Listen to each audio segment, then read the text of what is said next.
కాశీ క్షేత్రంలో మరణిస్తే ముక్తి లభిస్తుంది అని అంటారు. ఒక్క కాశీ క్షేత్రానికి ఎందుకంత ప్రత్యేకత?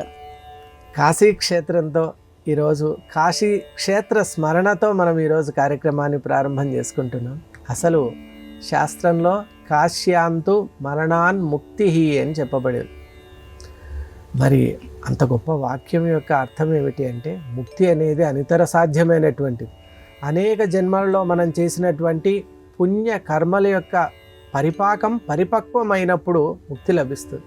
మరి అటువంటి అలభ్యమైనటువంటి చాలా దుష్కరమైనటువంటి కఠిన కఠోర పరిశ్రమలకు తపస్సుకు కానీ అందనటువంటి ఫలమైనటువంటి ముక్తి అవలీలగా మనకు కాశ్యాంతు మరణాన్ముక్తి అని చెప్పబడింది. అప్పటికి ఆ కాశీ క్షేత్రం యొక్క ఆ వారణాసి క్షేత్రం యొక్క మహిమను మనం తెలుసుకోవాలి. కాశీ అంటే పంచక్రోశములు ఉంటుంది మా క్షేత్రం యొక్క విస్తీర్ణం. పంచక్రోశముల ఆ విస్తీర్ణంలో వరుణ అసి అనే రెండు నదుల సంగమ స్థానమే వారణాసి. వరుణ అసి అనే రెండు, నిజంగా చెప్పాలి అంటే అసి అనే పదం వినగానే వేదాంత శాస్త్ర అధ్యయనంలో ఉన్న ప్రతి ఒక్కరికి కూడా మహావాక్యం స్మరణకు వస్తుంది, తత్వం అసి. కాబట్టి అసి అనేటువంటి ఆ నది, వరుణ అనే నది రెండు సంగమ స్థానం కాబట్టి వారణాసి. మరి ఆ వారణాసిలో మరణాన్ముక్తి అని ఎందుకు చెప్పబడింది అంటే, పరమేశ్వరుడు ఎప్పుడూ కూడా నిత్య జపంలో, దీక్షలో, ధ్యానంలో ఉంటాడట. మరి పార్వతీదేవి అడిగారంట, అయ్యా త్రిలోకనాథుడివి నీవు, మరి నీవెప్పుడు ఎవరిని ఆరాధన చేస్తూ ఉంటావు అంటే, నిజంగా అమ్మవారు అడగడంలో అర్థం ఏమిటి అంటే మన కోసం, పిల్లలైన మనం తెలుసుకోవడానికి అడిగారు. అనునిత్యము ఈ జపం ఎడతెగక చేస్తూ ఉన్నావు కదా, ఎవరి రూపాన్ని ధ్యానిస్తున్నావు, నీవు ఎవరి నామాన్ని నీవు ఈ విధంగా అనుసంధానం చేసుకుంటున్నావు అంటే, శ్రీరామ రామ రామేతి రమే రామే మనోరమే అని సమాధానం. శ్రీరాముని యొక్క రూపాన్ని నేను అనుసంధానం చేస్తూ ఉంటాను. అలాగే శ్రీరాముడు కూడా అనునిత్యము శివ పూజన చేసేవాడు, శివ అనుష్ఠాన తత్పరుడు. అలాగే శివ ఆలయాల్ని, శివలింగాల్ని ప్రతిష్ఠితం చేసి ఆయన అనునిత్యం కూడా శివ ప్రీతికరమైనటువంటి కార్యక్రమాలే చేసేవాడు. యజుర్వేదంలో నిష్ణాతుడు, అంటే యజుర్వేదంలోనే శ్రీరుద్రం అనేటువంటి మహిమాన్విత శక్తి ఉంది. శ్రీరుద్రం అనేటువంటిది తైత్తిరీయ సంహితలో 7 కాండములలో మధ్య కాండంలో ఉంది శ్రీరుద్రం. మరి అటువంటి మహిమాన్విత శ్రీరుద్రం ఉన్నటువంటి యజుర్వేదాన్ని పరిపూర్ణంగా అధ్యయనం చేసి నిత్య శివపూజ తత్పరుడు శ్రీరామచంద్రుడు. కాబట్టి శ్రీరాముడేమో శివుణ్ణి ఆరాధిస్తున్నాడు, శివుడేమో శ్రీరాముణ్ణి ఆరాధిస్తున్నాడు.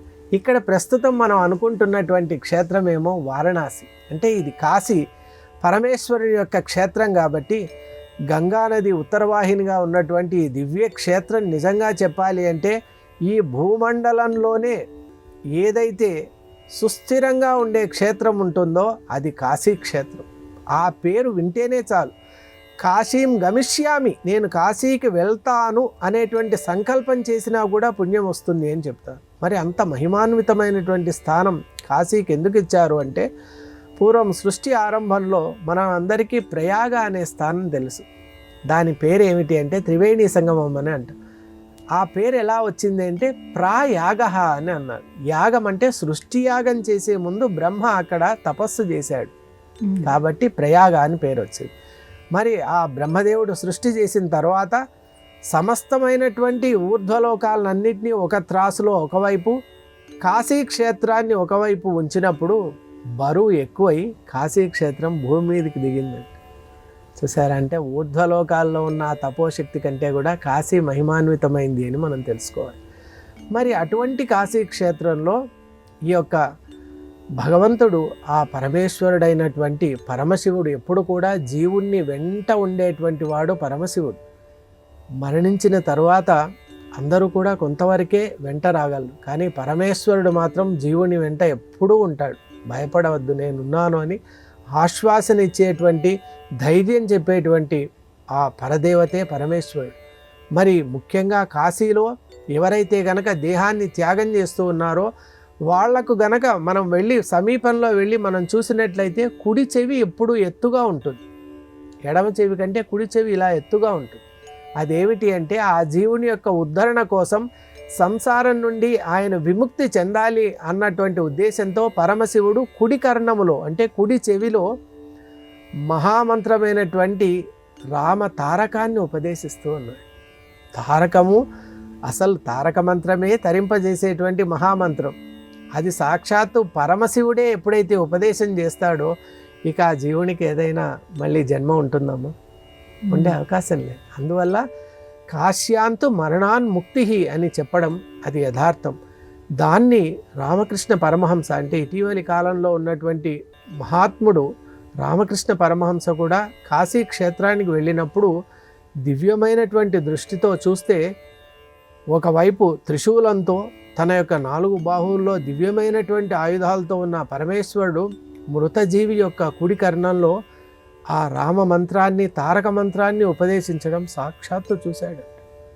చూసి శాస్త్రంలో చెప్పబడినటువంటి విషయం యథార్థము, ఇక్కడ రామ తారకం అనేటువంటిది పరమేశ్వరుని చేత అనుగ్రహింపబడుతూ ఉంది కాబట్టి ఇది ముక్తి క్షేత్రము అని చెప్పారు. కాబట్టి కాశీ మహామహిమాన్వితం.